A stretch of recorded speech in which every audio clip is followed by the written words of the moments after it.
Bueno, vamos a cambiar un poco la óptica de lo que veníamos viendo en el primer semestre. Nos vamos a poner un poco más en la parte de sistema endocrino, ¿sí? Y para eso vamos a hacer un pequeño repasito de lo que son el eje hipotálamo-hipófisis, para después adentrarnos en corticoides en el día de hoy, tiroides, hormonas sexuales, ¿da? Que son los que vamos a tratar de la parte endocrina, si bien el sistema endocrino es bastante más vasto. Nosotros, como ustedes saben, tenemos un eje, ¿tá? Hipotálamo, hipófisis, ¿ah? Es un eje controlado por muchas vías nerviosas e incluso por los ritmos circadianos, o sea, por los ciclos día-noche. ¿Ah? En este eje, ¿sí? El hipotálamo es como el gran gobernador de la liberación de hormonas liberadoras, ¿tá?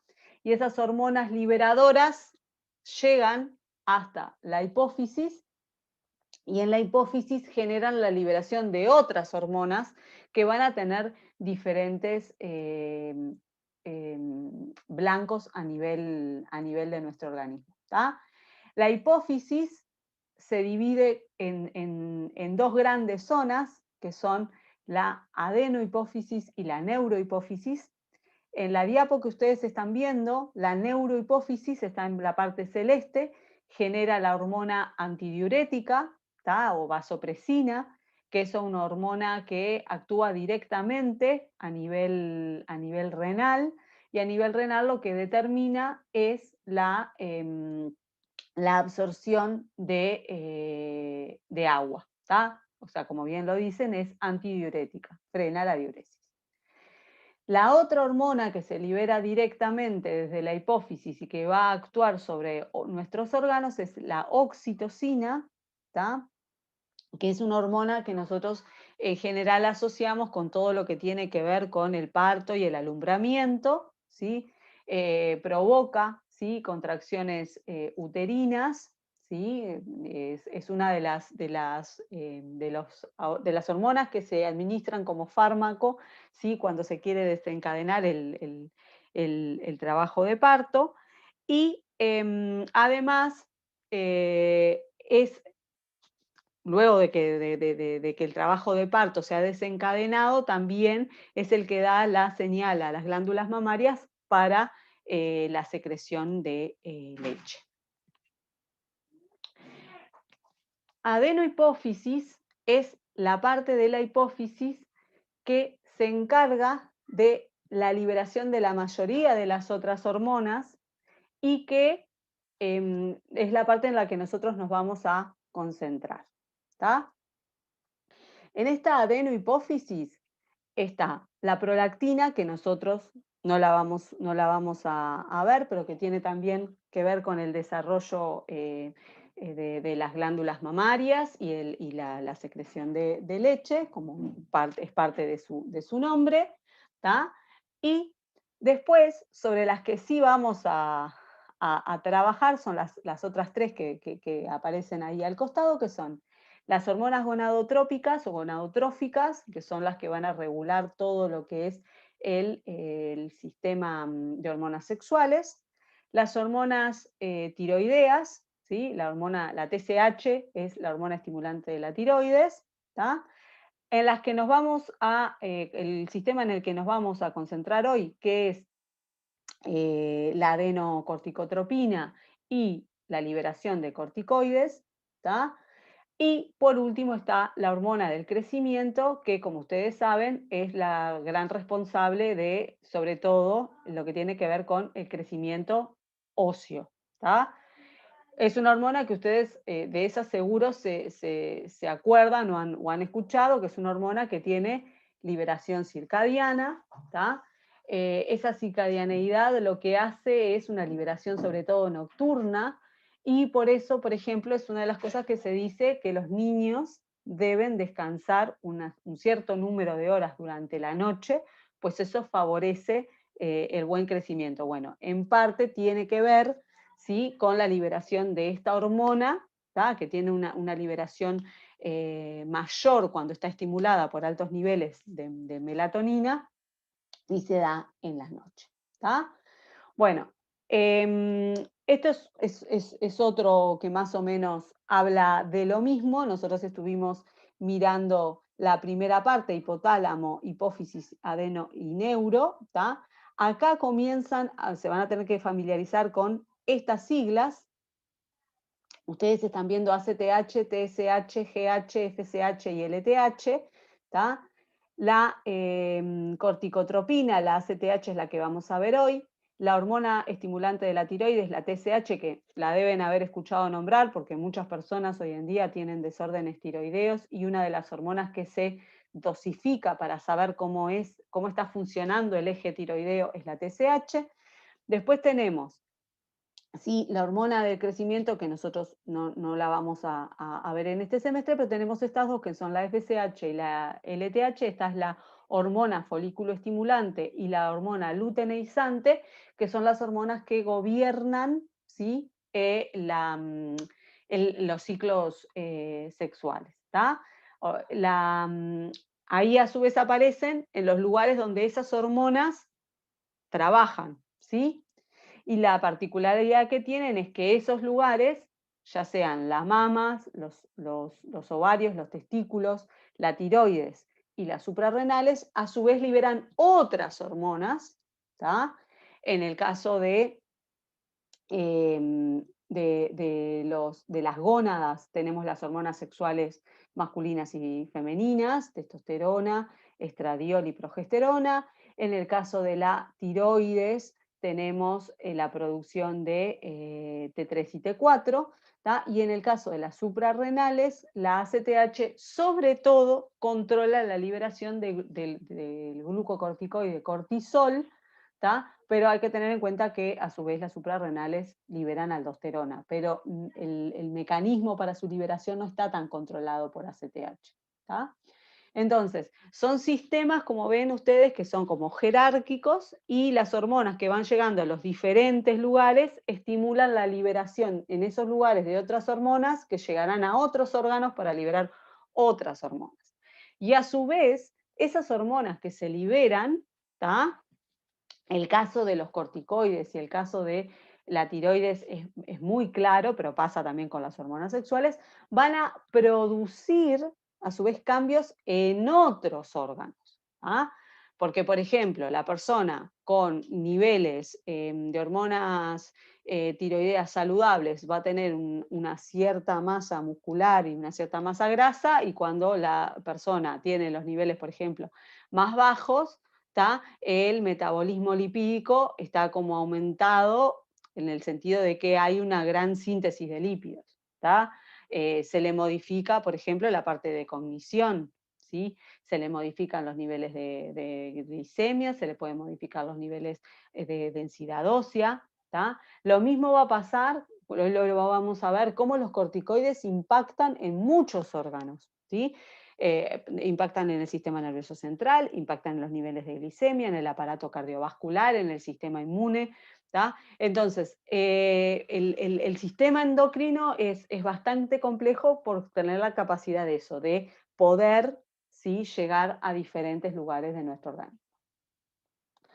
Hoy, con los corticoides, ¿sí?, lo que vamos a tratar de ver, ¿sí?, es, o lo que me gustaría al final de la clase que les quedara claro es: nosotros tenemos un sistema de liberación de corticoides que tiene, ¿sí?, como objetivo mantenernos equilibrados en homeostasia, o sea, que estemos bien, no estamos en sistema de alerta. Cuando nosotros estamos en sistema de alerta, los corticoides están extremadamente altos, y van a ver que eso tiene una cantidad de efectos adversos. ¿Tá?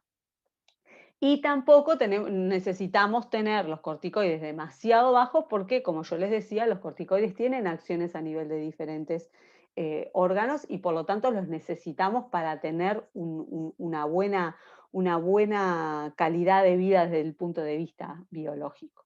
¿Tá? Los corticoides fueron los primeros antiinflamatorios que se conocieron. ¿Tá? Eso que está abajo del todo, que dice efectos antiinflamatorios, bueno, fue lo primero por lo cual se conocieron los corticoides. Y no en vano los AINES reciben su nombre en función de la contraposición a los corticoides, ¿no? Son antiinflamatorios no esteroideos los AINES, porque los primeros antiinflamatorios fueron esteroideos. ¿Qué sucedió? Bueno, del abuso de los antiinflamatorios esteroideos se aprendió mucho de cuáles eran los efectos adversos que producían y de ahí que se intentó buscar algo que no tuviera esos efectos adversos. Hoy en día, bueno, tenemos una gran variedad de AINES con otra cantidad enorme de efectos adversos, ¿no? Como ustedes saben, los fármacos son así. Pero la clasificación que sobre todo prima desde el punto de vista biológico, ¿sí? en nuestro organismo, es la acción que tienen sobre el metabolismo de los carbohidratos y la potencia relativa para tener sodio. Eso es lo que los diferencia. ¿Tá? Y de ahí vienen sus nombres. Glucocorticoides son aquellos, ¿sí? que actúan sobre el metabolismo de los carbohidratos y además son los que han demostrado tener efectos antiinflamatorios. ¿Ah? El corticoide por excelencia, el glucocorticoide por excelencia que nosotros liberamos es el cortisol. También producimos en menor cantidad cortisona, ¿tá? Que tiene que ver con la transformación, ¿tá? de un oxidrilo a una acetona. ¿Tá? Y por el otro lado tenemos a los mineralocorticoides, que son los que actúan sobre el equilibrio hídrico y de los electrolitos, sobre todo el sodio, como ustedes ya saben, y ahí tenemos a la aldosterona. ¿Tá? Si bien el cortisol, ¿tá? tiene un cierto accionar un cierto accionar, no, su principal accionar sobre los carbohidratos, y se dice que los glucocorticoides no afectarían el equilibrio hídrico y de electrolitos, hay varios corticoides que han demostrado tener la capacidad, una capacidad como si fuera opuesta a la de la aldosterona. En vez de retener líquido, es la de liberar líquido. ¿Tá? Y eso, ¿sí? se ha utilizado en algunas patologías que vamos a ver más adelante. Bueno, las hormonas esteroideas, ustedes saben, como cualquier hormona que tiene, ¿sí? el núcleo esteroideo, es derivada del colesterol, que puede ser el colesterol plasmático, ¿tá? que viene de la dieta, o la síntesis de novo de colesterol, y la estructura básica es la del ciclopentanperidrofenantreno. ¿Tá? ¿Dónde se liberan las hormonas corticales? Su nombre viene de corteza cortical, de la corteza suprarrenal. ¿Tá? Las glándulas suprarrenales, que son unas glándulas que, como su nombre bien dice, están arriba de los riñones, ¿tá? tienen como dos grandes partes, la médula y la corteza. ¿Tá? En la corteza se liberan los corticoides y a nivel medular, sobre todo, se libera adrenalina. ¿Tá? Pero a su vez, las glándulas suprarrenales tienen como secciones. ¿Tá? Hay una sección que se llama zona glomerular y hay otra que se llama zona fasciculada reticular. ¿Tá? Esas zonas se diferencian sobre todo, ¿tá? en la sensibilidad que tienen a la corticotropina o ACTH, que acá la ven en celeste, y en la sensibilidad que tienen a la angiostensina 2 y al potasio. ¿Tá? Y a su vez tienen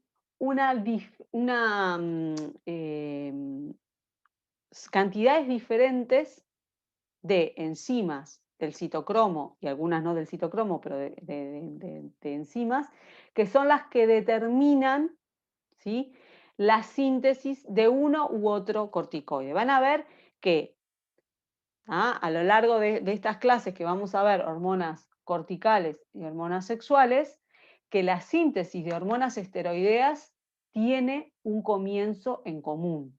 ¿Tá? El colesterol, que se le saca la cadena lateral, ¿tá? Y la síntesis de pregnenolona, y de a partir de ahí van a ver que se pueden ir por diferentes caminos a la síntesis de hormonas corticales o sexuales. ¿Dónde está la diferencia? Bueno, en la riqueza, en las diferentes enzimas que tienen los diferentes tejidos. Y en este caso, ni siquiera es vamos a decir, es la misma glándula, la riqueza está dada en las diferentes zonas. ¿Tá? Como bien dice arriba, ¿no? Está la CYP11B2, que sobre todo va a llevar a la síntesis de aldosterona, mientras que la CYP11B1 y la CYP17 va a llevar a la síntesis de cortisol. ¿Tá? Además, esta zona, ¿tá?, tiene la capacidad de, por esta CYP17 que lleva a la síntesis de colesterol, pero también de sintetizar esa sigla que ven abajo, en la parte inferior derecha, que dice DHEA, que es dihidroepiandrosterona, que es una hormona sexual masculina que se llama débil, un andrógeno débil. ¿Tá? Es débil porque no es tan poderoso, ¿tá?, como una testosterona o una dihidrotestosterona, pero tiene la capacidad posteriormente de ser transformada en andrógenos fuertes, y además cuando ya las gónadas tienen poca síntesis de hormonas sexuales, ¿tá?, la glándula suprarrenal se transforma en el lugar que hace síntesis de hormonas sexuales, y por lo tanto es un lugar que también, por ejemplo, vamos a tratar de controlar cómo se sintetizan, ¿sí?, estos andrógenos débiles, que pueden después llegar a dar lugar, por ejemplo, a estrógenos también, y eso es complicado, por ejemplo, en la terapia para cánceres de mama estrógenos dependientes. ¿Ah? Entonces, de esta forma se secretan. Y vieron que entonces tenemos la diferencia en lo que tiene que ver con la cantidad la clasificación de las enzimas, y a su vez con las sensibilidades. ¿Tá? Bueno, como les decía anteriormente, yo siempre me adelanto un poco a las diapos, el colesterol, ¿tá?, bueno, puede provenir de las LDL, las HDL, las reservas de colesterol o la síntesis de novo. ¿Tá? Este primer paso, que es la escisión por el sistema de CYP450 de la cadena lateral, ¿tá?, da el pasaje a pregnenolona, ¿tá? Ese es el paso limitante en la síntesis de hormonas sexuales y de hormonas corticales. ¿Tá? Y en este caso, bueno, como decimos ahí, pueden dar lugar a cualquiera de los tres. Y esto era un poco lo que les quería mostrar. O sea, la pregnenolona, ¿sí?, es un precursor de todos. Pasamos a la progesterona. ¿Tá? La pregnenolona es precursor porque estas vías pueden ir para acá o puede ir para acá. ¿Tá? Pero a su vez la progesterona es precursor de hormonas sexuales. O sea que si nosotros pudiéramos, o sea, sería demasiado complejo el esquema, pero podríamos agregar toda una zona y enrabar todo esto que estamos viendo acá también con las hormonas sexuales. Y lo que está en zona gris, ¿tá?, es la zona fasciculada reticular, que era la que daba lugar, perdón, la zona sí, está bien, fascicular, reticular, ¿está? Y la zona celeste, ¿sí? Es la zona glomerulosa, que es la zona de la aldosterona, ¿está? Nadie pretende que se acuerden las enzimas del citocromo de esto, ¿tá? Ni mucho menos. Es simplemente para que entiendan por qué están tan enrabados, ¿tá? Y cuando uno muchas veces trata de frenar la síntesis, por ejemplo, tenemos una enfermedad que cursa con alto nivel de cortisol y yo quiero frenar la síntesis de cortisol, a veces es complejo porque trato de frenar el cortisol, pero termino frenando la síntesis de hormonas sexuales o la síntesis de mineralocorticoides también, ¿tá? Entonces, es complejo el tratamiento de las hiperfunciones, por ejemplo, de las suprarrenales, ¿tá? Bueno, la síntesis de corticoides, ¿tá? Acá nos vamos a centrar en cuáles corticoides, en los glucocorticoides, ¿tá? En los glucocorticoides, ¿tá? Que están dados, ¿sí? Por diferentes mecanismos. El mecanismo habitual, ¿sí? Es el mecanismo circadiano del ciclo día-noche. ¿Ah? Los corticoides, igual que nos va a pasar con las hormonas tiroideas, nos preparan para enfrentar el día con un sistema en equilibrio. ¿Tá? Por lo tanto, los niveles más altos de corticoides están a primera hora de la mañana. ¿Tá? ¿Eso qué hace? Bueno, que todo el sistema hipotálamo, hipófisis esté trabajando desde la madrugada. ¿Para qué? Para que la liberación de corticoides se dé de glucocorticoides se dé en mayor medida a primera hora de la mañana. ¿Está? Es lo que, o sea, el conocimiento de esta variación es lo que dio lugar a la cronoterapia con glucocorticoides. O sea, a los pacientes, cuando se les prescribe un corticoide, se le dice que lo tome a primera hora de la mañana. ¿Por qué? Porque es la forma de imitar, ¿sí?, el proceso a nivel endógeno. ¿Está? Bueno, ahora me voy a centrar en el esquema de la derecha. ¿Está? Nosotros tenemos el hipotálamo, que dijimos que libera hormona liberadora de corticotropina, ¿tá? Esa no la habíamos visto, ¿tá? Que se llama CRH. La CRH llega a la adenohipófisis o pituitaria anterior, es otra forma de decirle, y la adenohipófisis libera corticotropina, que es la ACTH. La ACTH existe como fármaco, no es muy utilizado, pero existe, y esa es la señal que llega, ¿sí?, a la zona fasciculada, ¿tá?, y reticular, para dar la liberación de glucocorticoides. ¿Está?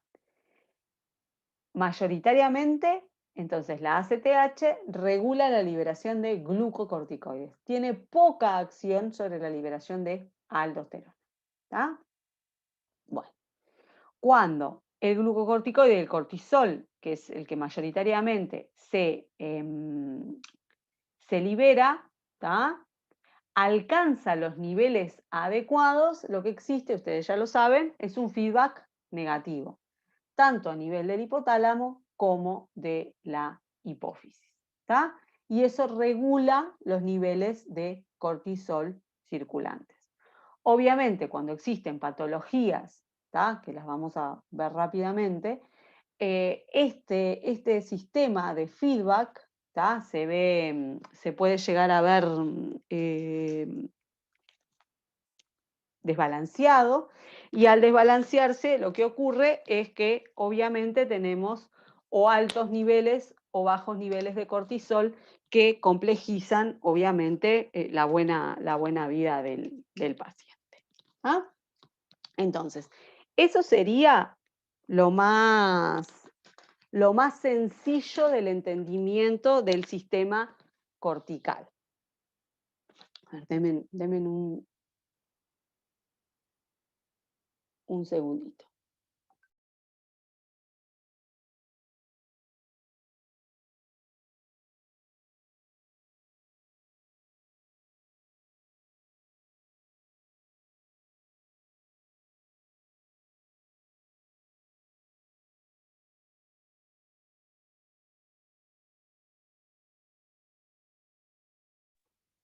Bien. Entonces, si vemos ahora el esquema de la izquierda, ¿tá? Hay algún que otro dato más. Por ejemplo, bien a la izquierda aparece la palabra estrés, ¿tá? El estrés, ¿tá? Ya sea mental, y vamos a ver que el estrés hoy en día implica no solamente el estrés mental, el estrés a nivel físico, que puede ser provocado, ¿no? Por una cirugía, por una quemadura, por muchas cosas a nivel de los tejidos, también provoca la liberación de corticoides, ¿tá? Es más, hoy en día, una de las cosas que se sabe para los desbalances del sistema inmune y del sistema metabólico, los niveles de glicemia, por ejemplo, son los altos niveles de cortisol circulantes, ¿tá? O sea que es un estresor modifica el patrón de secreción. Entonces ya no lo deja como un patrón circadiano, sino que muchas veces los deja como un patrón de altos niveles de cortisol a nivel basal, lo cual hace sufrir hasta, bueno, ni que hablar a nuestro sistema nervioso, sino que también a nuestro aparato cardiovascular. ¿Tá? Cuando nosotros liberamos, bueno, se libera la ACTH y la ACTH llega a las suprarrenales y de las suprarrenales se libera cortisol, ¿tá? El cortisol, ¿sí? Puede, ¿sí? Estar, circular en general muy poco, ¿sí? Libre, ¿tá? Son altamente lipófilos por su núcleo esteroideo, ¿tá? Y tienen una proteína de transporte, ¿tá? Que se llama Corticoid Binding Glucoprotein, el CBGS que anda ahí, no importa, o albúmina. La cuestión es que tienen, lo libre es muy bajito, ¿tá? Y a su vez, ¿sí? Lo que llega después a los diferentes tejidos, en general ustedes como saben, tiene lo que es capaz de atravesar membranas es lo libre, ¿tá? Y hay un equilibrio, que lo vamos a ver más tarde, que se da sobre todo en el riñón y es súper, súper, súper demostrativo de por qué la no acción a nivel renal de los glucocorticoides de la misma forma que lo hace, por ejemplo, la aldosterona, porque en realidad llegan, y su pasaje de cortisol a cortisona y una cantidad de otras cosas, pero lo que tenemos que tener en cuenta es que tienen un metabolismo a nivel hepático, ¿tá? Sus metabolitos, como lo ven, se eliminan a través de orina y pueden llegar a diferentes tejidos, como les decía ahora, ¿tá? Pueden llegar al páncreas, pueden llegar al tejido adiposo, modifican lo que decíamos, el metabolismo glucídico, modifican el metabolismo graso, modifican la respuesta cardiovascular, modifican la respuesta ósea, modifican el sistema inmune, ¿tá? O sea que vamos a tener como diferentes lugares donde pueden llegar a ejercer su acción.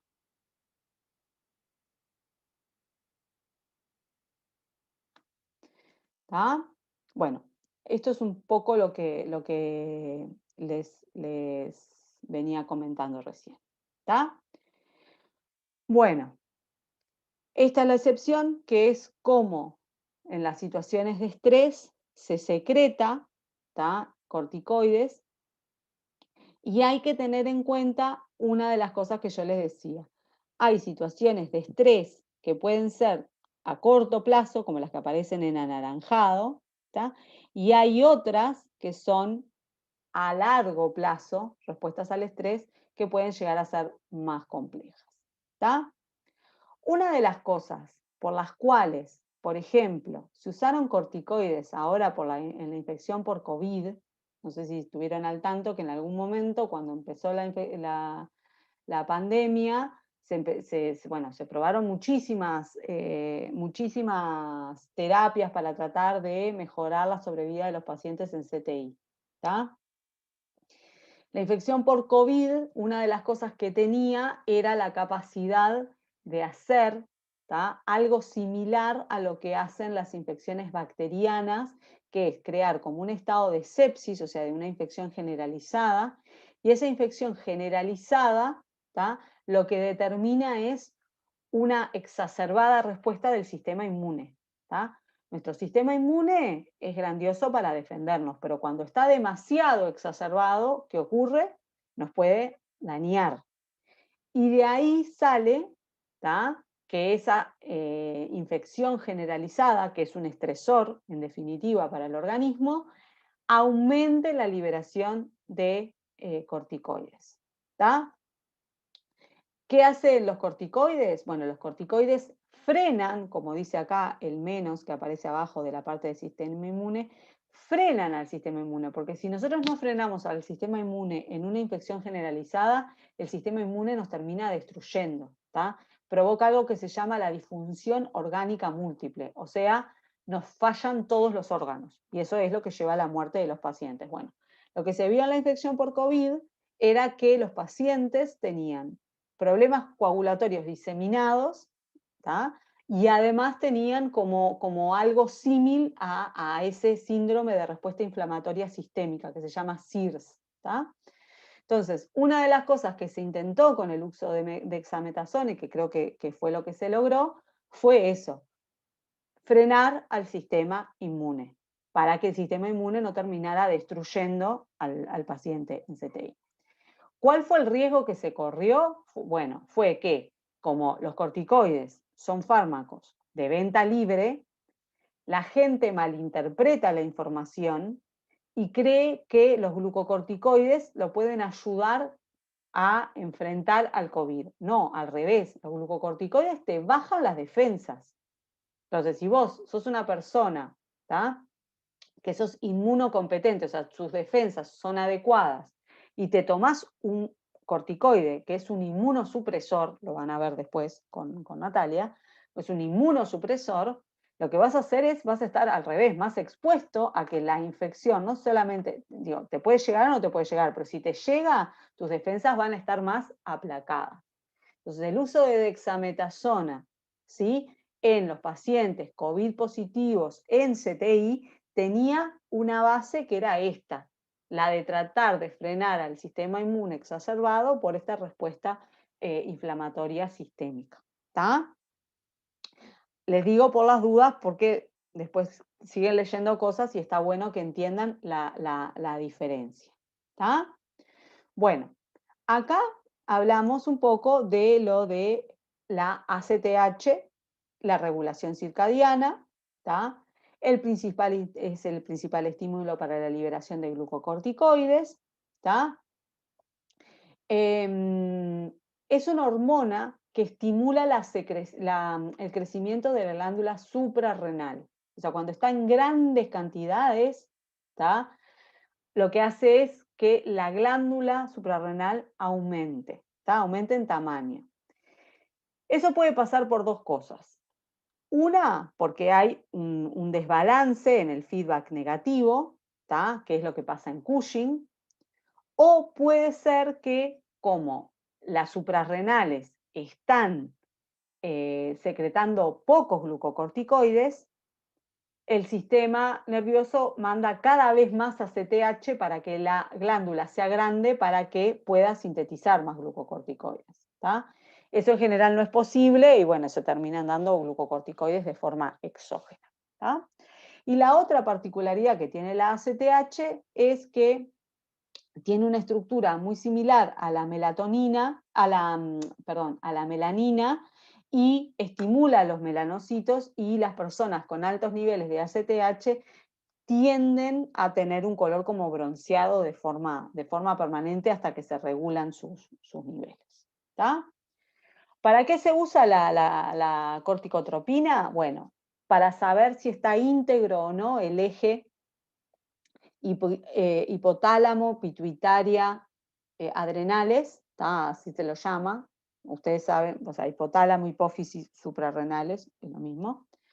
Se han hecho algunos estudios en esclerosis múltiple y algunos estudios en epilepsia. La ACTH ha demostrado, ¿sí?, para pacientes con epilepsias complejas y refractarias, aumentar el umbral convulsivo.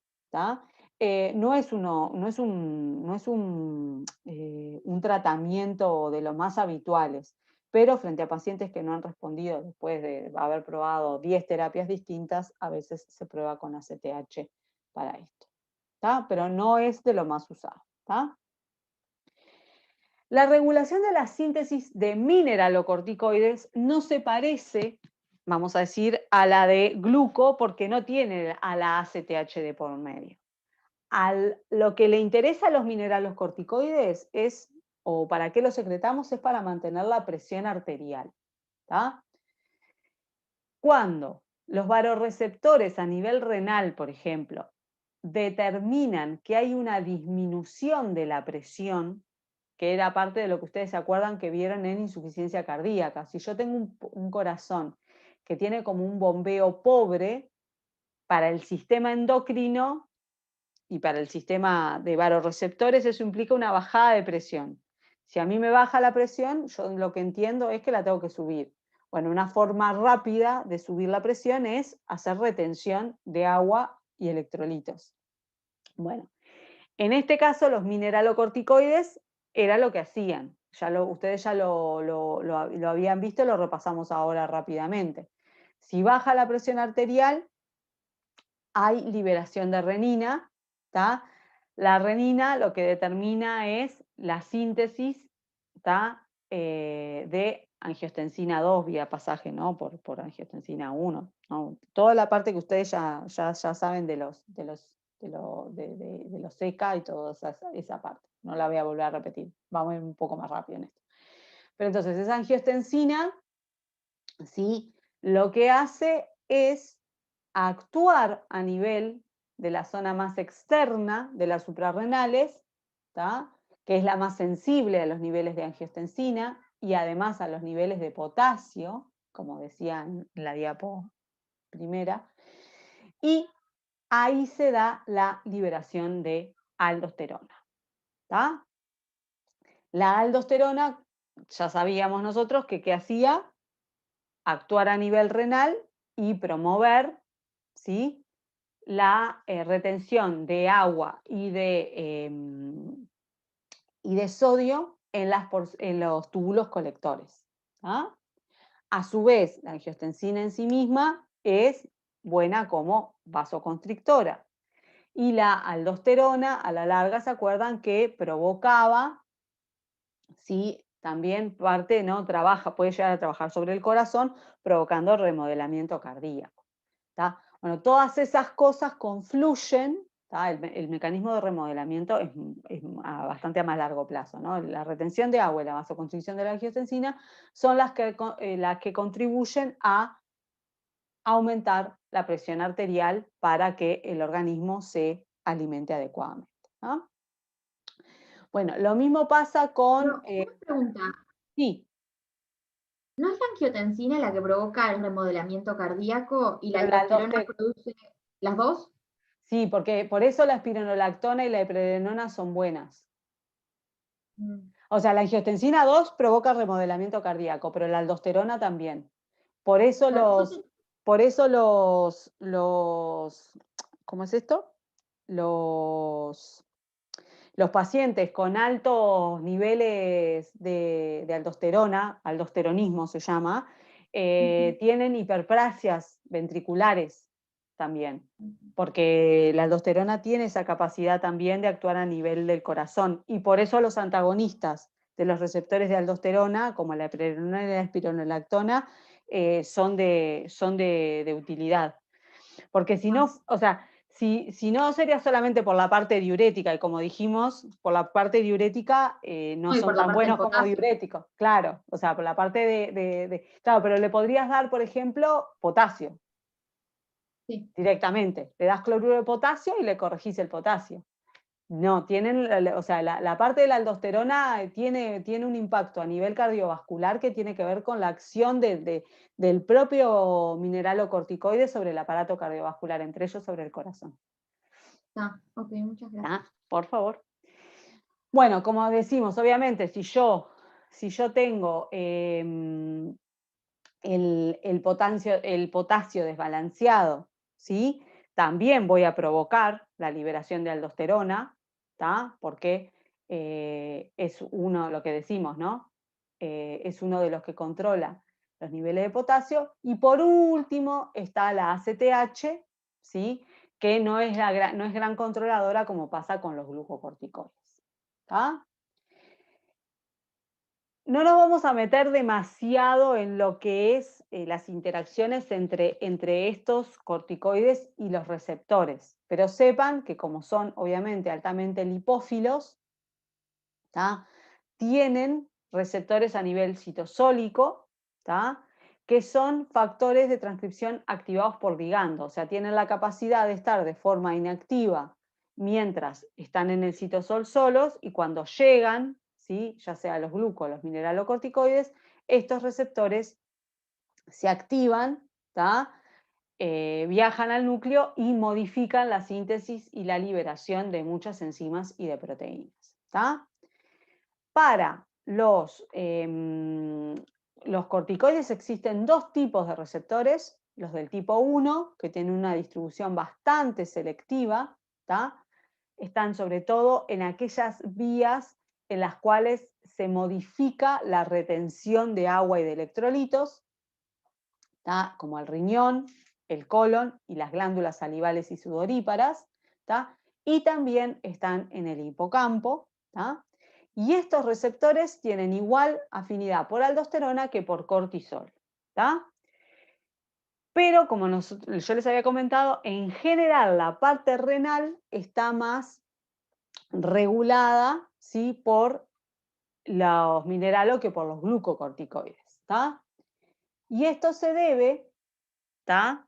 A que a nivel renal, ¿tá? Existe esta enzima, la 11-beta hidroxiesteroide deshidrogenasa, ¿tá? Que tiene la capacidad de pasar de cortisol a cortisona. ¿Tá? Este es el cortisol. ¿Tá? Tiene en la posición 11 un oxidrilo. La cortisona, está oxidada, tiene un grupo cetona. ¿Tá? ¿Qué sucede cuando el cortisol pasa a cortisona? La cortisona no tiene la capacidad de unirse a este receptor del tipo 1, mientras que la aldosterona, ¿tá? También tiene este hidroxilo, pero al tener este grupo ceto acá, en la posición 13, lo que le permite es la formación de un hemiacetal. Entonces, al formar este hemiacetal, esta deshidrogenasa no puede actuar sobre la aldosterona.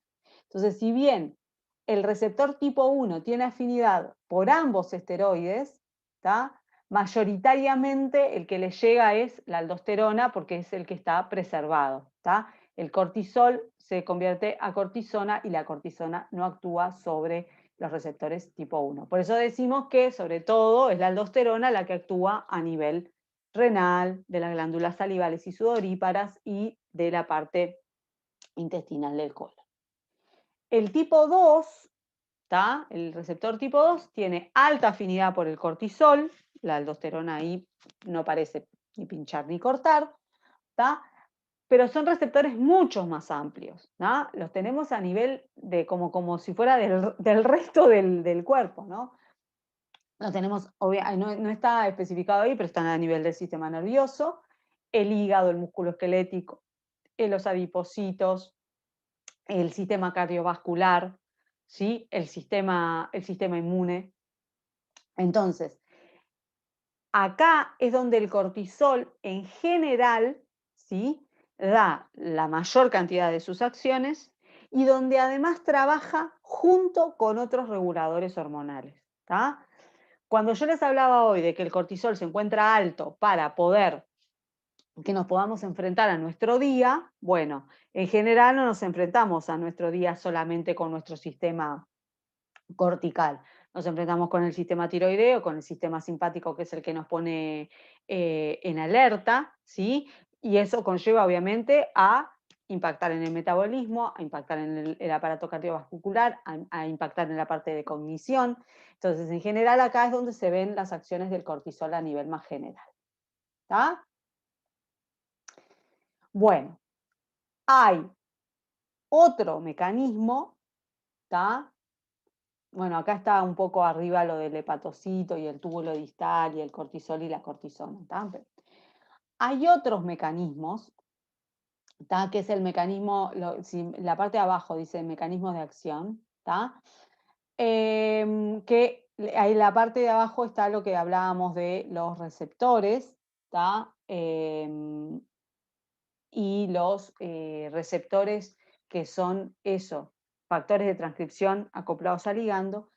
Hay otros mecanismos que tienen que ver quizás no tanto con mecanismos genómicos, sino con mecanismos directamente a nivel de, por ejemplo, ¿sí? La lipocortina. ¿Se acuerdan que los corticoides, así como los AINES trabajaban sobre la COX, los corticoides trabajaban a nivel de otra enzima que era la que modificaba la síntesis de prostaglandinas a través, ¿no? en el metabolismo del ácido araquidónico para la síntesis de prostaglandinas, ¿tá? Y de ahí venían sus mecanismos inflamatorios. Y de ahí es un mecanismo mucho más rápido, ¿no? Porque en general modificar la liberación de enzimas y proteínas puede llevar muchas horas e incluso días. Y sin embargo los corticoides son buenos como antiinflamatorios y no esperamos horas o días para que desinflamen. O sea, la acción antiinflamatoria tiene que ser mucho más rápida. Bueno, porque es un mecanismo antiinflamatorio no mediado por actividad genómica. ¿Tá? Bueno, hay un poco lo mismo. La estructura básica que dijimos, ¿tá? Cuando se hizo la REA, lo que se vio era que se necesitaba que estuviera el doble enlace entre 4 y 5 y que en el grupo 3 hubiera un grupo ceto. Eso era la estructura mínima que se necesitaba para que interactuara con su receptor. Y a partir de ahí se fueron haciendo estudios de las estructuras. ¿Tá? Yo esto lo voy a pasar como por alto, ¿tá? Porque nosotros no vamos a preguntar exactamente qué modificaciones estructurales hay, pero sepan que la idea de siempre del estudio de la REA de la molécula endógena y después pasar a algo sintético, que es, en general, es modificar las características cinéticas, ¿tá? Y si se puede, obviamente, las dinámicas, o sea, mejorarles la potencia, ¿tá? Pero una de las cosas que siempre es importante con las hormonas es la parte de las vías de administración, o sea, cómo lo administro para que tenga, en la mayoría de los casos, el mayor de los efectos con la menor de las dosis para tratar también de prevenir los efectos adversos. ¿Tá? De ahí que a la hidrocortisona, les aviso, esto es súper importante, la hidrocortisona es el cortisol, ¿tá? Lo que pasa es que le llaman hidrocortisona porque esta, ¿no? Fue descubierta, o sea, la vieron como estructuralmente antes y después se dieron cuenta de que este difería de este en que este tenía un oxidrilo, y de ahí le pusieron hidrocortisona, ¿tá? Parece más importante la cortisona, pero sepan que para nosotros endógenamente la más importante es el cortisol, la hidrocortisona. ¿Tá? Estos son los sintéticos, ¿tá? Les deben sonar. La prednisona y la prednisolona. ¿Tá? La prednisona es el corticoide vía oral más usado, ¿tá? Que ¿tá? Tiene la capacidad de ser como un profármaco para la prednisolona. ¿Tá? O sea, una vez ingerido puede ¿sí? reducirse para dar el oxidrilo en la posición 11, ¿tá? Pero existen también preparados de prednisolona. ¿Tá? Pero en general en comprimidos se administra prednisona, pero los que han tenido capaz que de chicos han sufrido de crisis bronquiales o conocen a alguien, bueno, muchas veces se los rescata con prednisolona vía jarabe a los niños. ¿Tá? Después, se les agregaron, por ejemplo, grupos metilos para disminuir la actividad mineralocorticoide. De ahí vino la metilprednisolona, la meprednisona. ¿Tá? También se fueron estudiando este doble enlace que se agregó en 1,2, ¿sí? También disminuye la actividad mineralocorticoide. ¿Tá? Agregarle compuestos halogenados en el carbono 6 y en el 9 también disminuye la actividad mineralocorticoide. ¿Tá? Y acá están estos, que son la dexametasona, es uno de los corticoides, es el corticoide a nivel de, por ejemplo, de cuidados intensivos. ¿Tá? Es el corticoide que se usa, además tiene una presentación intravascular. ¿Tá? La betametasona es uno de los corticoides más utilizados en todo lo que tiene que ver con la parte de actividades, problemas de salud relacionados a la respiración, ¿sí? O sea, son los que se asocian con los beta-adrenérgicos para poder administrarse vía PUF en los inhaladores. ¿Tá? La triamcinolona también tiene varios usos y podríamos seguir, ¿no? Los corticoides lo que tienen además es que como sus efectos adversos, que todavía no los vimos, pero los vamos a ver, son bastante complejos, cuando se puede, se administran de forma local. O sea, si yo tengo un problema, por ejemplo, inflamatorio, en piel, trato de aplicarlo de forma tópica, ¿sí? Lo mismo pasa con los problemas bronquiales, de forma inhalada. ¿Tá? Las vías sistémicas se dejan, ¿tá? Las vías sistémicas y la administración crónica es el último recurso para la administración de corticoides, porque vamos a ver que son muy buenos, pero tienen un perfil de efectos adversos que no es despreciable. ¿Tá? Entonces, son fármacos extremadamente buenos, van a ver que se usan para una cantidad de cosas, pero siempre elijo la vía local si lo puedo. ¿Tá? Bueno, lo que yo les decía hoy era que el cortisol es el endógeno, pero lo que tenía era que tenía una biodisponibilidad muy baja, o sea que por vía oral era complejo para los tratamientos crónicos, es variable, porque sufren gran metabolismo, ¿tá? Y las semividas son cortas. Entonces, lo que se trató con los corticoides sintéticos fue de modificar eso, ¿tá? Aumentarles la biodisponibilidad, disminuirles la unión a proteínas plasmáticas, ¿tá? Y sí, disminuirle el metabolismo hepático para que las semividas fueran más largas. Entonces, hoy en día, por ejemplo, las personas con corticoides de forma crónica oral pueden tomar corticoides una sola vez al día. No hay que hacer demasiadas tomas al día. Y eso mejora siempre la adherencia y la calidad de vida del paciente. ¿Tá? Desde el punto de vista, ¿sí? Ahí los tienen para ver la parte de la semivida plasmática, la semivida biológica, ¿tá? Pero simplemente como a modo general. ¿Tá? Y ahí tienen cómo se fueron dividiendo. ¿Tá? Los corticoides de acción intermedia son aquellas que duran entre 12 a 36 horas, ¿tá? Y es lo que yo les decía, la prednisona, por ejemplo, que se da en comprimidos oral, se puede dar una vez al día, lo mismo que la prednisolona. ¿Tá? No hay necesidad de administrarlos más de una vez.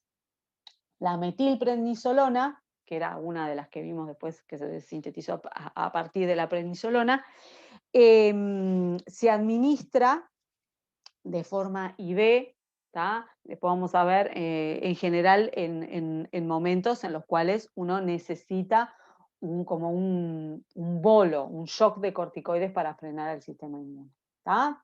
Otra de acción intermedia es la triamcinolona, que se puede administrar oral e IV.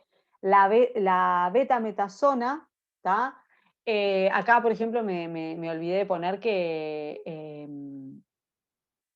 que existe la administración en forma inhalada, ¿tá?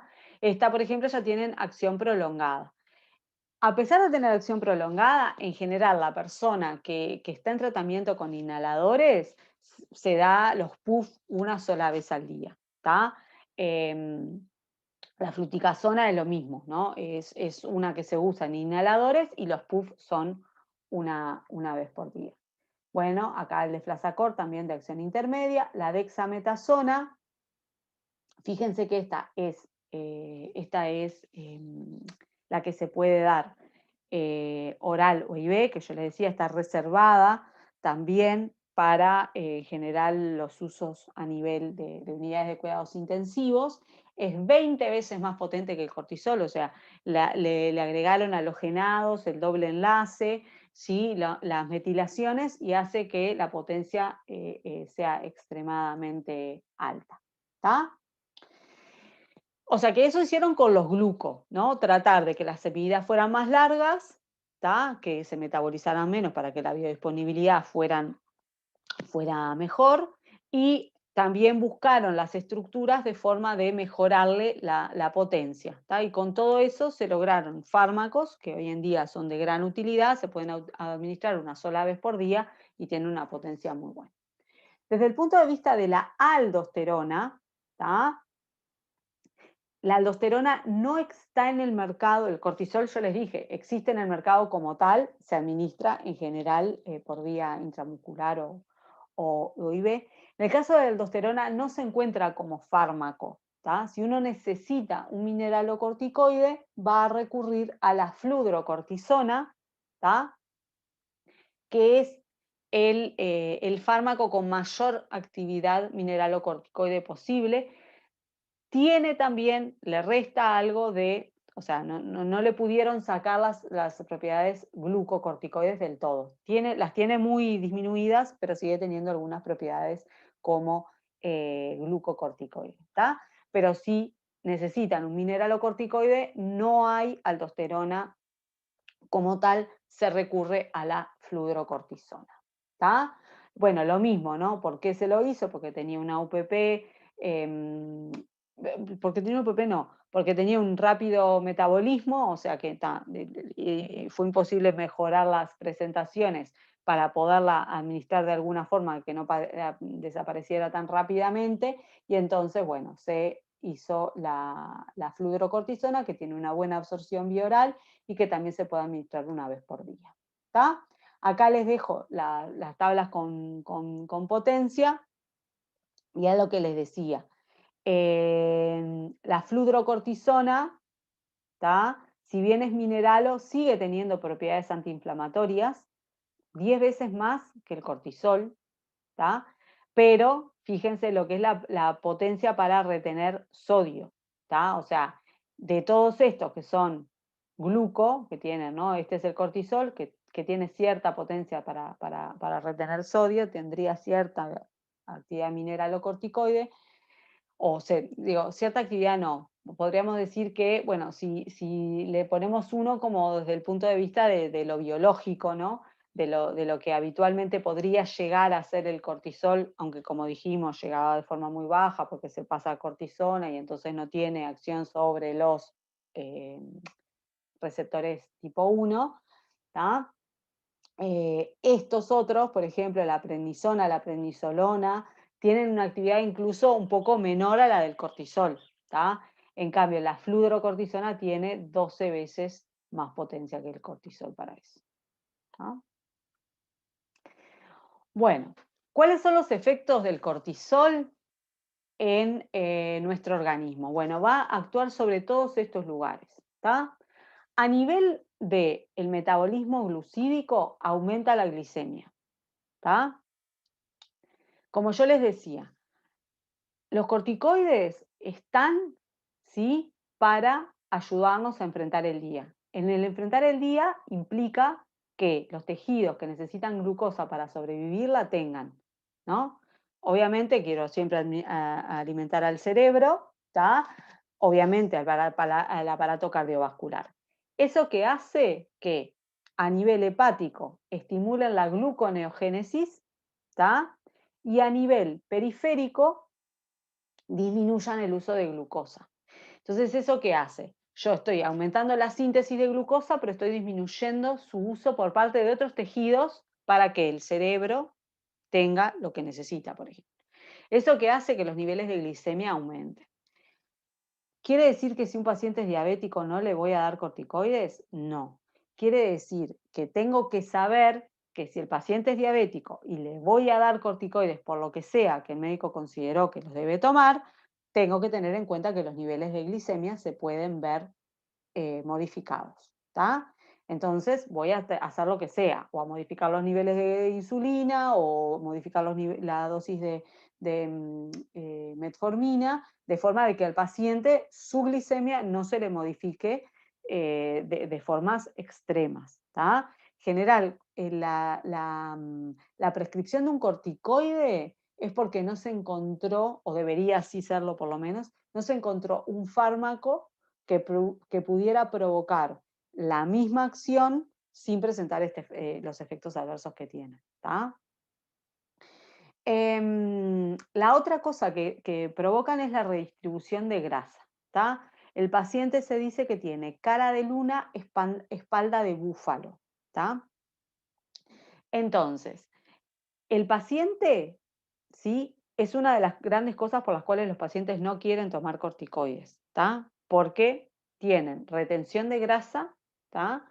Y además pueden llegar a tener, digo poca, pero muchas veces se da, algo de retención de líquidos. Espalda de búfalo, sí, exactamente. ¿Tá? Les queda como una joroba entre los omóplatos. ¿Tá? A ver si dejé esto acá. Yo antes tenía un dibujito. No, creo que después se los voy a tratar de mostrar en el síndrome de Cushing. ¿Tá? Porque, ¿qué pasa? Estamos hablando de los corticoides. Los corticoides lo que hacen de forma habitual no nos va a modificar la glicemia a nosotros, personas que no tenemos, ¿no? Patologías subyacentes. Nuestra glicemia no es que nos vamos a volver hiperglicémicos. Los corticoides, estamos pensando en lo que hacen, por un lado, cuando los tenemos bien. ¿Qué pasa cuando ya tenemos una cierta propensión a tener una enfermedad como diabetes? Pueden ser complejos. ¿O qué pasa si yo los tengo que dar desde afuera? O sea, es una persona que por lo que fuere necesita recibir un corticoide de forma crónica. ¿Tá? No piensen que si un día se ponen una pomada con corticoides todo esto les va a pasar. No, estamos hablando de personas que, por ejemplo, por un trasplante renal van a recibir corticoides de acá al resto de sus vidas. Entonces, en ese caso, ¿tá? Lo que se ve es una redistribución de la grasa. ¿Y qué ocurre?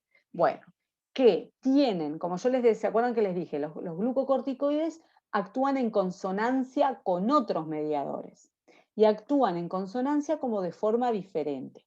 ¿Tá? Con el sistema adiposo del tronco y de la cara, ¿tá? La hiperglicemia que generan, ¿sí? Trabaja en conjunto con la insulina. ¿Y se acuerdan que hacían la insulina con el tejido adiposo? Reservaba. O sea, reservaba la glucosa en el tejido adiposo como grasa. Entonces, en los adipocitos del tronco y de la cara hay reserva de grasa porque la hiperglicemia que se generó lo que determina es que haya retención y reserva. ¿Tá? En cambio, los adipocitos periféricos se entiende, los de los miembros superiores y sobre todo inferiores, ¿tá? O sea, brazos y piernas, ¿sí? Responden mucho más, ¿tá? A la parte de las catecolaminas. Y las catecolaminas lo que hacían era lipólisis. ¿Tá? Y ahí se habla de que, ¿tá? Los glucocorticoides tienen un efecto permisivo con las catecolaminas. Algo así como se potencian, se sinergizan. ¿Tá? Y entonces la persona termina teniendo, ¿se acuerdan de aquel macaco del dibujito de diabetes? Que era como redondo en el tronco, redonda la cara y después los bracicos cortos, cortos no flaquitos y las piernitas también, bueno, es algo así. La persona termina con una redistribución de grasa corporal. Sobre todo complejo ¿cómo es esto? De manejar, más en las mujeres a veces que en los hombres, ¿tá? Por la parte de estética corporal. Incluso nos pasó una vez de una paciente de trasplante renal que decidió abandonar la medicación con corticoides, o sea, porque estaba engordando y casi, o sea, no me acuerdo si lo perdió o no perdió el trasplante, porque los corticoides son una de las 3 patas del tratamiento de trasplante que no se puede abandonar. Bueno, acá un poco esto que les conté. La otra cosa son los niveles de presión arterial. ¿Por qué? Bueno, porque esa acción permisiva con las catecolaminas, ¿tá? Lo que hacen es aumentar la acción de las catecolaminas a niveles de la pared de las paredes de los vasos, y eso provoca vasoconstricciones. ¿Tá? A nivel, ¿tá?, de la secreción gástrica, ¿se acuerdan que las prostaglandinas, ¿tá?, algo, si se acuerdan de los AINES, acá lo repasamos, las prostaglandinas lo que hacían era proteger la pared gástrica, ¿sí? Disminuían la secreción ácida y promovía la secreción de mucus protector. O sea que si yo inhibo la formación de prostaglandinas, ¿tá?, lo que hago es dejar al paciente más propenso a una patología gástrica. ¿Tá? ¿Y cómo lo hacen? Bueno, estimulan la formación de lipocortina, y esta lipocortina inhibe a la fosfolipasa 2, que esa era es una de las enzimas incluidas en la degradación del ácido araquidónico para la formación de prostaglandinas. ¿Tá? Entonces, los corticoides pueden traer trastornos gástricos o gastrointestinales que tienen que ver con el aumento de la secreción gástrica y la disminución de la protección por parte del mucus. ¿Ah? Inhiben la desgranulación de mastocitos y basófilos. Los mastocitos y los basófilos son células del sistema inmune, ¿tá?, que tienen como objetivo en general dar mucho la parte de señalización, liberación de histamina, por ejemplo, que es una de las sustancias que determina las reacciones de hipersensibilidad o las alergias. ¿Tá? Si yo inhibo la desgranulación, bajo la inflamación, bajo el enrojecimiento, bajo el calor y la temperatura, bajo las vasoconstricciones que se pueden llegar a dar a nivel de la zona, perdón, la vasodilatación que se pueden dar a nivel de la zona. Entonces, como antialérgicos son buenos porque inhiben estas desgranulaciones. ¿Tá? A nivel de hueso, ¿tá?, interfieren con la absorción de calcio a nivel del intestino y aumentan la resorción ósea. ¿Tá? Nosotros en los huesos tenemos como 2 grandes grupos celulares, los osteoblastos y los osteoclastos. Los osteoblastos sintetizan hueso y los osteoclastos los degradan. En general, los glucocorticoides estimulan la acción de los osteoclastos y eso estimula la degradación ósea. ¿Tá? Y a su vez estimulan la pérdida de calcio en orina. ¿Tá? O sea que a nivel de hueso no están buenos. Y esa es una de las razones por las cuales los niños pequeños, ¿tá?, no deberían recibir tratamiento con corticoides de forma crónica. ¿Tá? Hace no tantos años, cuando un niño era asmático o tenía crisis de broncoespasmo de forma seguida, ¿tá?, los corticoides eran una medicación que se daba de forma crónica y de forma oral, o sea, por vía sistémica. ¿Tá? ¿A qué llevaba esto? llevaba a que los niños tuvieran déficit en el crecimiento, ¿tá? Porque toda la parte ósea se veía frenada por el abuso que se estaba haciendo de los corticoides. Por eso digo, son fármacos muy buenos si les conocemos los efectos adversos y los administramos a la persona que realmente los debe recibir y por el tiempo que los debe recibir y en la vía, por la vía que los debe recibir. ¿Ah? Hoy en día las personas que reciben corticoides de forma crónica son o los pacientes trasplantados renales, renales no trasplantados, que se considere que no, la terapia con corticoides es fundamental, y las personas con patologías respiratorias que necesitan corticoides no los reciben por vía sistémica, los reciben por vía local, de forma inhalada. Entonces, eso hace que los efectos adversos no se vean a todo nivel. Bueno, también disminuyen a los linfocitos T, ¿tá? Y era lo que yo les decía hoy, que son inmunosupresores, o sea, bajan la respuesta inmune. Sobre todo, los linfocitos T, como dice ahí, a dosis mayores pueden llegar a disminuir los linfocitos B y la síntesis de anticuerpos. Los corticoides, junto con algunos anticuerpos monoclonales, y los corticoides, en especial la metilprednisolona, que es la que se da en bolo, son los únicos fármacos capaces de frenar un rechazo. ¿Tá? Los otros fármacos que están en la terapia del paciente son para prevenir que se dé el rechazo. Pero una vez que el paciente está en un rechazo agudo, ¿tá? Es muy difícil de sacarlo de ese estadio. Pero los corticoides pueden, ¿tá? De los pocos fármacos, así por menos complejos, digo, por los anticuerpos son bastante más complejos, que pueden llegar a frenar el rechazo. Se dan vía bolo, cuestión de que hay que planchar el sistema inmune medio como que de hoy para allá. ¿Tá?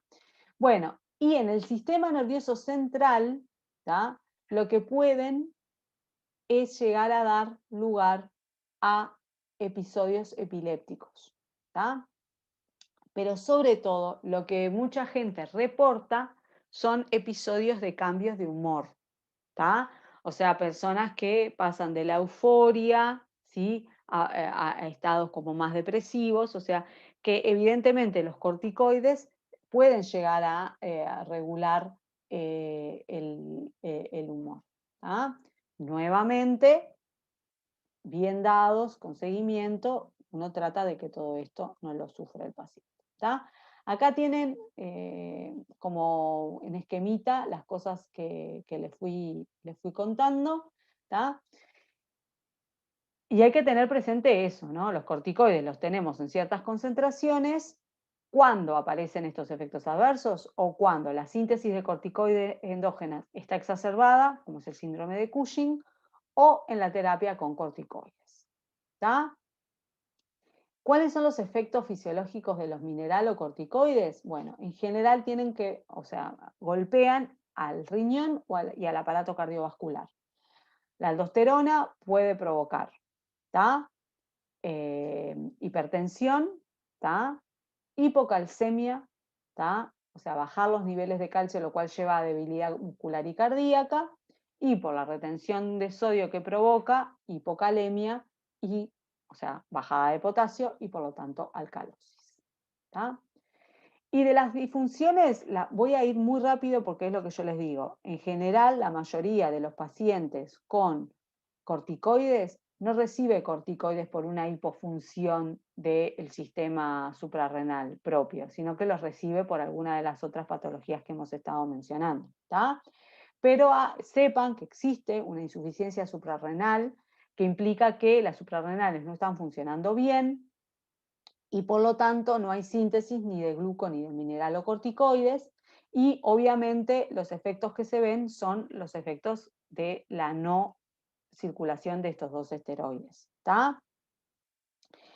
A la insuficiencia suprarrenal aguda se la llama enfermedad de Addison, y la de Addison cursa generalmente solamente con bajos niveles de glucocorticoides.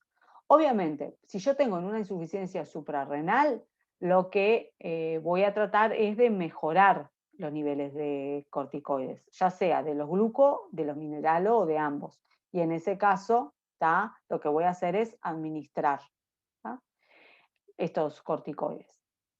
O sea, si, ¿cómo es esto? Si solo son glucocorticoides, en general se trata con prednisona, y si son gluco y mineralo, se tratan con prednisona y fludrocortisona. ¿Tá? Acá no se ve porque este coso lo dejé más bajo, pero bueno, la hiperfunción, o sea, cuando estamos, ¿no?, con los niveles al revés de corticoides muy elevados, acá está la joroba y la cara redonda, pero no se ve, pero lo mismo que les decía hoy, el tronco es lo que tiene exacerbado la parte de síntesis adiposa y los miembros son delgados. Es el síndrome de Cushing o de Cushing, que provoca todos estos efectos adversos que estuvimos viendo hoy. Bueno, en el caso del síndrome de Cushing hay extirpación quirúrgica y se ha tratado de fármacos que inhiban la síntesis. Los fármacos que inhiben la síntesis no son para nada selectivos, y entonces el problema es que en general presentan muchos efectos adversos. O sea, de poder, de formación, o sea, no forman cortisol, pero tampoco forma estradiol, no forma progesterona, no forma testosterona, ¿sí? Entonces, ese tipo de cosas hace que se impacte en otras partes del sistema endocrino. Así que en general, cuando se puede, el tratamiento de Cushing es quirúrgico. ¿Tá? La miodarona, no, este es el ketoconazol.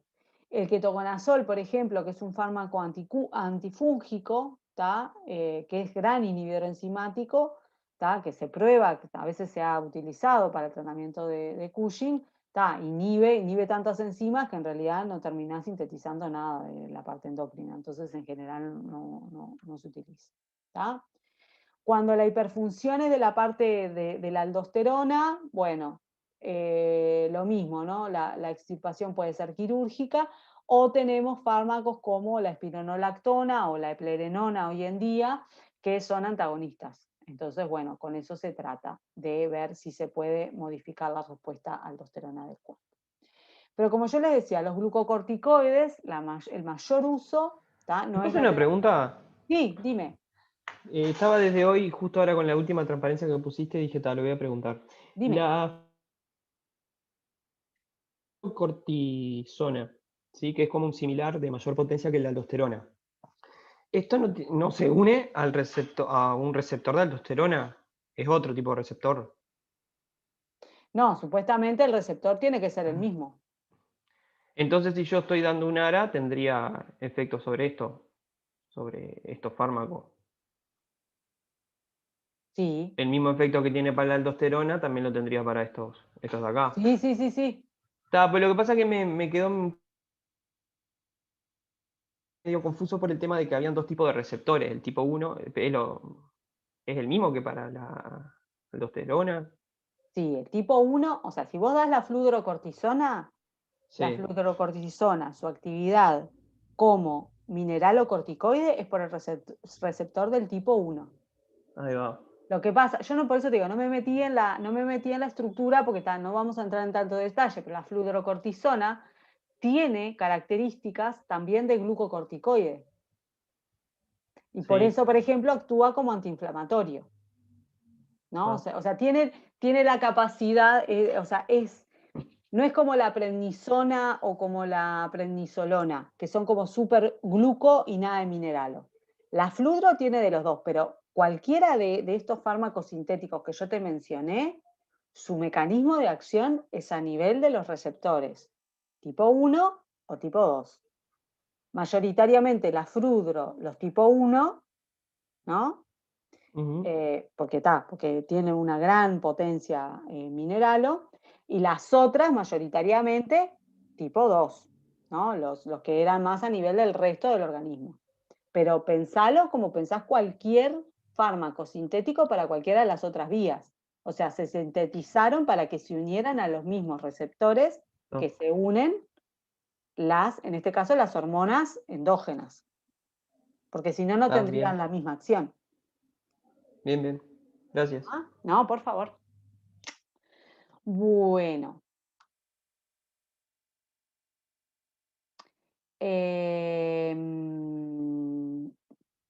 Me quedé pensando en lo que me dijiste de los Sara, que no sé por qué querés meter ahí a los Sara. Supongo Porque no que son de que sean antagonistas de los iguales. receptores de aldosterona. No, chiquilín, de No, de angiostensina. angiotensina 2. ¿De vuelta? Se Los cortó. Sara son antagonistas de los receptores de angiostensina 2.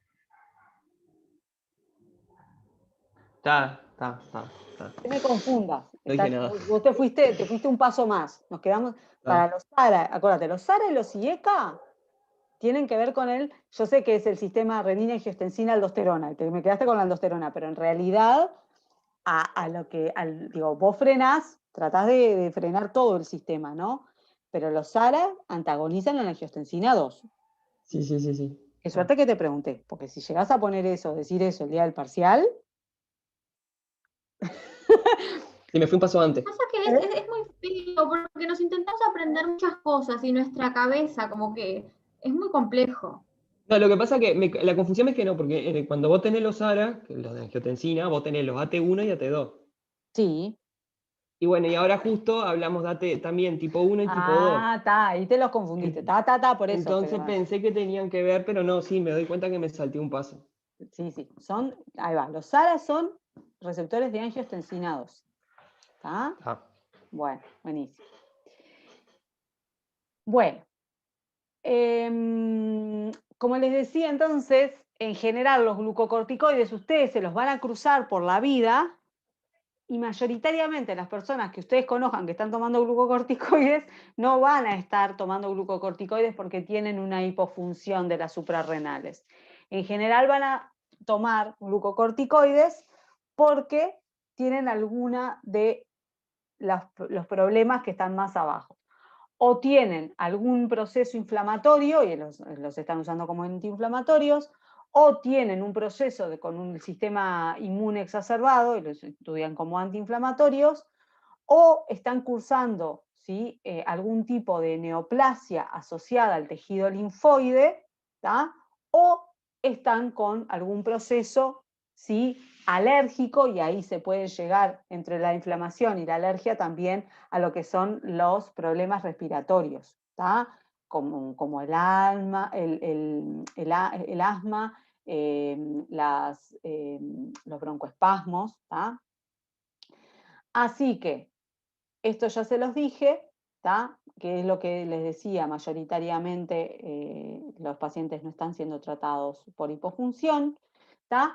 Pero sí tenemos, por ejemplo, abajo tienen ejemplos de uso, artritis reumatoidea o enfermedad de Crohn, son enfermedades que tienen, ¿sí? Un componente inflamatorio bastante grande.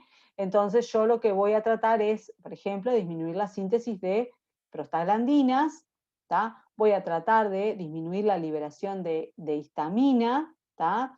Y voy a tratar de que los glóbulos blancos también disminuyan su circulación por el torrente sanguíneo, sobre todo los linfocitos T, y de esa forma frenar, ¿sí? Los procesos de inflamación, ¿tá? Acá estamos hablando de pacientes que en general reciben esta medicación. Estas son enfermedades crónicas, o sea que el paciente las recibe de forma crónica. ¿Tá? Bueno, acá está lo de la lipocortina y el cortisol y la fosfolipasa A, ¿tá? Que era lo que hablábamos hoy. Los antiinflamatorios pueden ser sistémicos, tópicos, incluso oftálmicos, y hay que tener en cuenta que muchas veces, además, si yo sé que la inflamación, por ejemplo, está asociada a una infección bacteriana, viral, fúngica, puedo asociar a los corticoides con un antibiótico o un antiviral o un antifúngico, ¿tá? Estos son ejemplos, ¿tá? ¿No? Nadie les va a preguntar con quién se asocia la betametasona, ni mucho menos, ¿tá? Es para que sepan que existen, que están y por qué se asocian. Por sus propiedades inmunosupresoras, ¿tá? Bueno, como yo les dije, son los únicos de la terapia crónica que recibe un paciente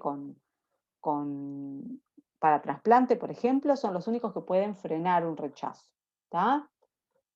Bueno, aumentan la destrucción de las células del sistema inmune, inhiben la proliferación de los linfocitos T, inhiben la síntesis de la interleuquina 2. La interleuquina 2, no sé si todos hicieron, o algunos hicieron, no, ninguno hizo, pero en Inmuno, si ven, es una de las interleuquinas que promueve, o sea, frenarla es altamente positivo para la propagación de las señales del sistema inmune, ¿tá? Y bueno, los usos, ¿sí? Bueno, los neutrófilos y los monocitos tienen quimiotaxia lenta, o sea, tienen una respuesta enlentecida a lo que son las señales que despiertan, ¿no?, al sistema inmune, ¿tá? Y disminuye la liberación de enzimas lisosómicas, o sea que disminuyen la liberación de enzimas que pueden hacer destrucción de tejidos, ¿tá? Bueno, en lo que yo les decía, en general nosotros en la unidad de monitoreo, que monitorizamos pacientes en tratamiento por trasplante renal o renopancreático del Hospital de Clínicas, todos tienen corticoides, prednisona es la vedette del tratamiento. Pueden ser, ya sea trasplantes en los cuales yo quiero frenar la enfermedad huésped contra injerto, o sea, si yo trasplanto un riñón, ¿sí?, el huésped, que es la persona que lo recibe, su sistema inmune puede llegar a detectar como extraño al riñón que le pusieron, o también en las enfermedades, tenemos pocas, pero hay algunas, al revés, de médula ósea. En la médula ósea la enfermedad es injerto contra huésped, porque la médula que pusimos es una médula que reconoce que todo lo que está por fuera de ella es exógeno, entonces lo quiere destruir todo. Es bastante complejo, también están con corticoides de forma crónica, ¿tá? Como les dije, en general, tratamiento crónico prednisona, y cuando el paciente, se trata de que no, pero si el paciente entra en rechazo, ¿tá?, lo que se hace es aplicarle un bolo de metilprednisolona. Bueno, además de estas que son los trasplantes y que son enfermedades o estadios del paciente que tienen que ver con el control del sistema inmune, acuérdense que hoy en día cada vez son más comunes las enfermedades autoinmunes, ¿tá? Tenemos el lupus, la artritis, la esclerosis múltiple tiene un componente autoinmune, ¿tá? Y en ese caso, en la mayoría de los casos, el corticoide de elección es la prednisolona. La prednisona. Por sus propiedades como antineoplásicos, o sea, como anticancerígenos, no se utilizan en cualquier tipo de cáncer, ¿tá? Pero en aquellos cánceres, ¿tá?, en los cuales está incluido, ¿sí?, el sistema inmune y los ganglios linfáticos, ¿tá?, ahí son súper útiles. ¿Por qué? Porque tienen la capacidad de inducir la apoptosis, o sea, la destrucción de los linfocitos, ¿tá?, y porque además tienen la capacidad de atrofiar al tejido linfoide. Sobre todo, además, si yo estoy pensando en terapias que a veces hay resección de los ganglios linfáticos, bueno, todo lo que tenga que ver con disminuir la masa linfática está bueno en este tipo de patologías, ¿tá? Y ahí están los linfomas, Hodgkin y no Hodgkin, que bueno, después van a ver cáncer con Marta más adelante, y las leucemias linfocitarias también, ¿no?, en un sistema inmune que produce células que no son adecuadas, y bueno, los corticoides ayudan al tratamiento por inducir la apoptosis, por ejemplo, de linfocitos, ¿tá? El tratamiento prednisona, ¿tá? Vieron que más allá de todo, bueno, la prednisona se repite muchas veces. Y la dexametasona, no sé si se acuerdan hoy que les dije que había glucocorticoides que promovían la pérdida de líquido. Bueno, la dexametasona es uno de esos corticoides y se ha visto que es de mucha utilidad en los tratamientos de cánceres de cerebro y de médula espinal, ¿tá? sobre todo después de la radioterapia o incluso de las cirugías de tumores, se ha utilizado para otro tipo de cirugías, tipo la cirugía, por ejemplo, de epilepsia también. Obviamente el sistema nervioso recibió una injuria, ¿no? O sea, recibió una lesión, y esa lesión provoca muchas veces inflamación, y esa inflamación puede venir acompañada por exceso de líquido, ¿tá? Y ese exceso de líquido, la dexametasona es muy buena eliminándolo, ¿tá? Entonces muchas veces se utiliza para eso, ¿tá? Bueno, en el asma disminuye la cascada inflamatoria y disminuye la hiperreactividad en los estímulos, y como les decía, muchas veces en el asma, los dos ejemplos que aparecen abajo, ¿no? Se combinan con los beta-adrenérgicos, ¿tá? El salbutamol, el salmeterol, son como los dos grandes beta-adrenérgicos que se usan, así como la fluticasona y la beclometasona son los dos grandes glucocorticoides que se utilizan en asma, ¿tá? Bueno, y hay otros casos de, por ejemplo, de sistema, ¿cómo es esto? Inflamatorio o enfermedades, ¿sí?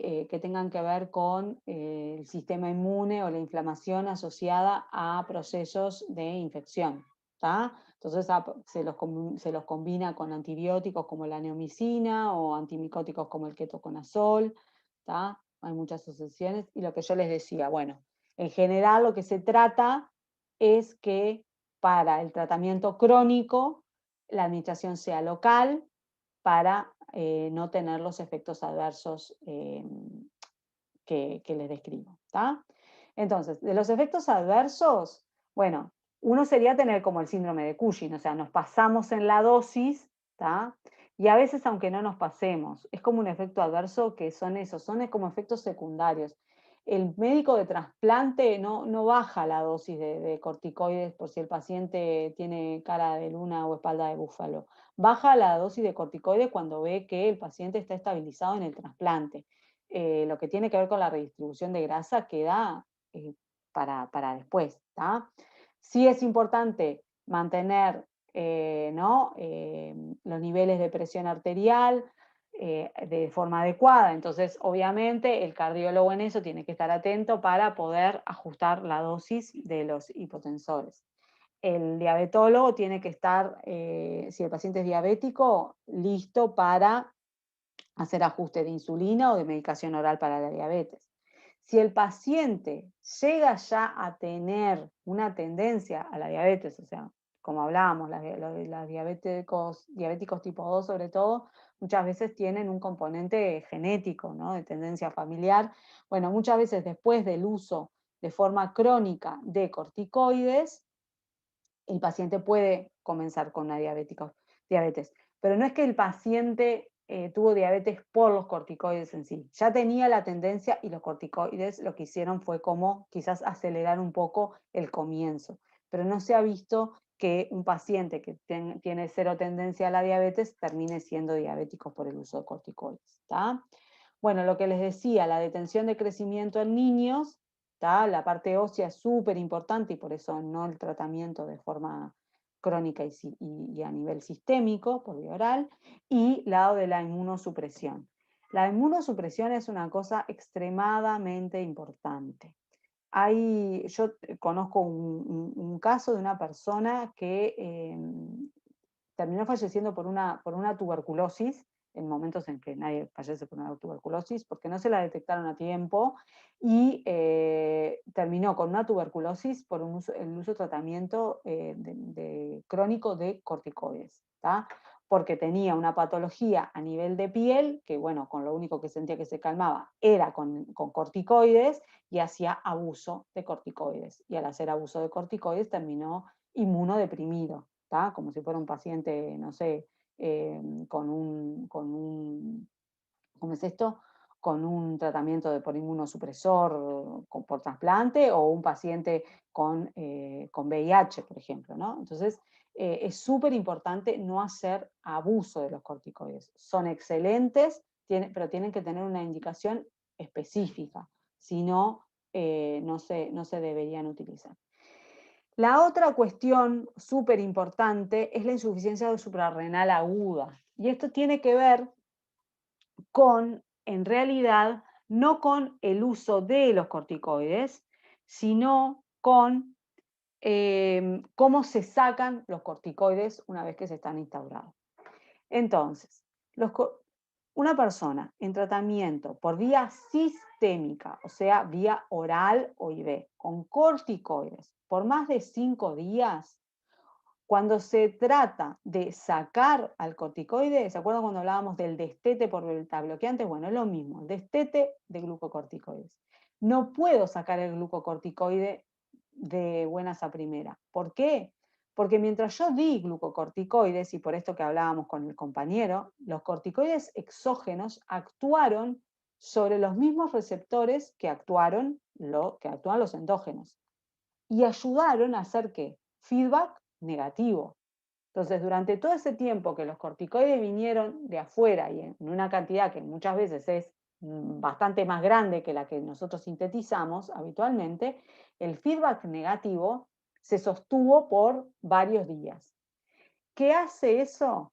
Que si yo de buenas a primera dejo el corticoide, el eje hipotálamo, hipófisis, suprarrenal no se recupera de forma brusca, lo hace de forma lenta.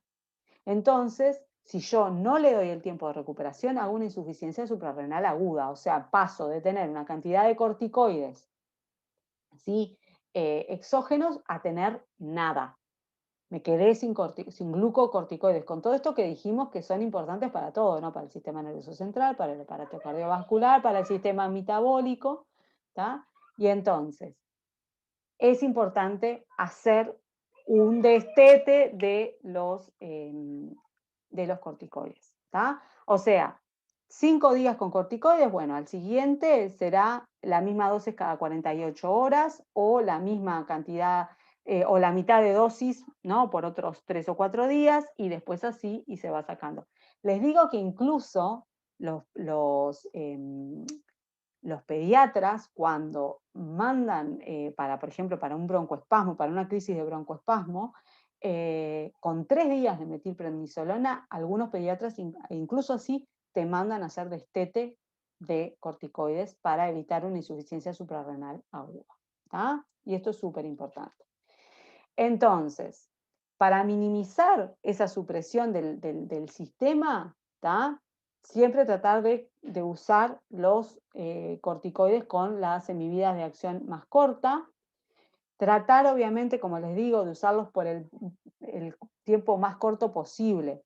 Estamos hablando de personas que tienen, por ejemplo, eso, una patología, una crisis de broncoespasmo, les pasó algo y tuvieron, no sé, un accidente, tienen una inflamación horrible, le mandaron un corticoide, bueno, por la menor tiempo de los pacientes trasplantados, ¿sí? Lo van a usar de por vida. Los pacientes con artritis o artrosis muchas veces los usan de por vida, ¿tá? No, ahí muchas veces se evalúa otra cosa, pero ¿tá? Lo que dan los tratamientos por ahora con mejor efecto a largo plazo implican que el corticoide entró y no se va a ir, ¿tá? Para mejorar la adherencia y para mejorar la imitación de lo que es el sistema endógeno, ¿sí? La circadianeidad, dar la dosis entera en una sola vez, ¿sí? Y en la mañana, ¿tá? Bueno, obviamente cuando es posible cambiar a una terapia alternativa, ¿tá? Y siempre, si es posible, elegir una vía que no sea la sistémica, ¿tá? Cuestión de que todos estos efectos adversos que decimos, ¿tá? Se dan sobre todo cuando yo tengo un tratamiento por más de 5 días y por vía oral o vía IV. ¿Tá? Entonces, hay que hacer una evaluación. ¿Son buenos? Sí, son excelentes para todo lo que les dije y por eso se siguen usando. Tienen una cantidad de efectos adversos que sobre todo los que ustedes van a tener que estar atentos. Es muy difícil que uno pueda cuestionar la entrada de un corticoide en una terapia. ¿Tá? Nosotros como químicos, cuando agarramos y hacemos evaluación de historias, ¿tá? No decimos el corticoide, tendría que estar o no tendría que estar. A veces sí, si hay un corticoide que está vía oral y podría ser vía inhalatoria o vía tópica, obvio que sí. Pero en general el corticoide está bien indicado y por la vía correcta. ¿Qué es lo que hacemos si el corticoide está indicado por vía sistémica? Bueno, estar atento a todos los efectos adversos.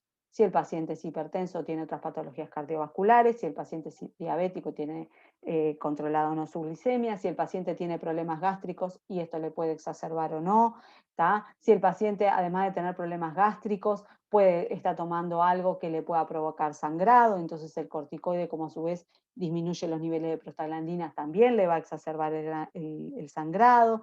Si el paciente es niño, en la parte ósea, si la paciente es menopáusica, la parte ósea, ¿entienden? O sea, sobre todo estar atentos a la parte de efectos adversos para tratar de ver cómo esa parte hay que controlarla y en la medida de lo posible, si se puede, capaz que agregar, si se necesita o no, algo para tratar de que el paciente no presente grandes efectos adversos. Y ni que hablar de la parte de inmunosupresión, ¿no? Muchas veces se pierde de vista que el paciente con corticoides es más propenso a tener infecciones, ¿tá? Entonces, si el corticoide está ahí para quedarse, bueno, hay que tener en cuenta que entonces al paciente hay que hacerle las indicaciones para tratar de prevenir, ¿no?, la aparición de infecciones, ¿tá? Bueno, de los mineralocorticoides, bueno, todos los efectos adversos son los efectos adversos de la aldosterona, ¿tá? Los edemas por retención de sodio y agua, la hipertensión, la hipertrofia ventricular izquierda, que era lo que mencionaba hoy la compañera, ¿tá? O sea, la remodelación cardíaca, y al bajar, ¿sí?, los niveles de potasio, una alcalosis hipopotasémica, ¿tá?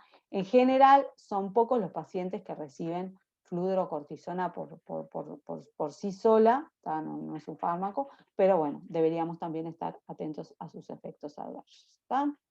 Bueno, y con esto, chiquilines, terminaríamos la clase de corticoides del día de hoy.